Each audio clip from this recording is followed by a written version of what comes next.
We all eventually face the same threshold. The question of what happens after the body fails remains the most persistent mystery in human history.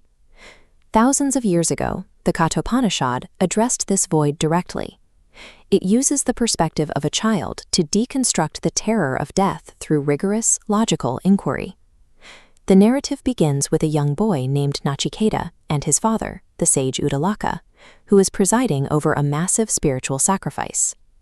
This text frames its philosophical breakthroughs through a specific dynamic, a human being using curiosity to challenge established tradition until the truth is revealed. During the sacrifice, Nachiketa notices his father donating old, barren cows that are no longer capable of giving milk. This empty gesture is meant to buy spiritual merit, but the boy sees only hypocrisy. Nachiketa confronts his father, pushing the sage until he snaps. In impulsive rage, Uddalaka speaks a curse. "I give you to Yama, god of death."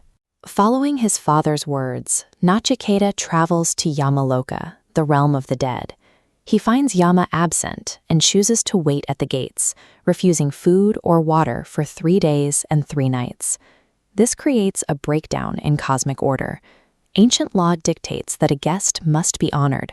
By leaving a child to starve, the god of death has incurred a massive spiritual debt that he must now repay. When Yama returns, he is shaken by the boy's discipline. To settle his debt of hospitality, he offers Nachiketa 3 boons, one for every night the boy spent starving at his door. These 3 requests follow a tiered structure.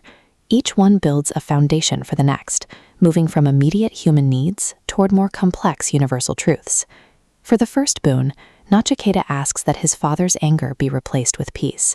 He secures a stable emotional environment for his return to the physical world.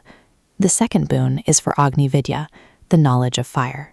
This represents the sacrificial mechanics used to link human actions on Earth to their results in the heavens. It is the technical knowledge of how the universe operates. Nachiketa now has social peace and technical mastery over the cosmos. However, these systems only govern how we live. They do not explain what we are. This leads to the third boon. Nachiketa asks for the final secret. When a person dies, what is it that remains, if anything at all? Yama is visibly hesitant. He explains that even the gods find this subject difficult to grasp and attempts to talk the boy out of the request. Yama offers massive distractions, vast empires, beautiful companions, and a lifespan lasting thousands of years. He presents every material comfort the universe can provide. Nachiketa refuses them all. He points out that even the longest life eventually ends in death's domain, and all wealth is temporary. This is vairagya, the realization that these offers have no value if they do not lead to the truth. The boy's refusal to be bought changes the dynamic. Because Nachiketa is no longer interested in what the world of the living can offer, death is forced to reveal what lies beyond it. Yama recognizes that this student cannot be distracted by temporary gains. He stops being a gatekeeper and becomes a teacher. He begins to teach Brahma Jnana, the knowledge of the ultimate reality and the nature of the self. The teaching focuses on a specific realization. The core of the self is not a product of the body. It was never born, and since it has no beginning, it is incapable of having an end. Nachiketa gains immortality not by living forever in a body, but by understanding that his essence exists entirely outside the reach of time and decay. Nachiketa returns to his life, but he now moves through the world with the clarity of someone who has seen the end of it. The standard anxieties of the physical world no longer hold weight. His story concludes with a command that has echoed for centuries, Uttishtata Jagrata, arise and awake.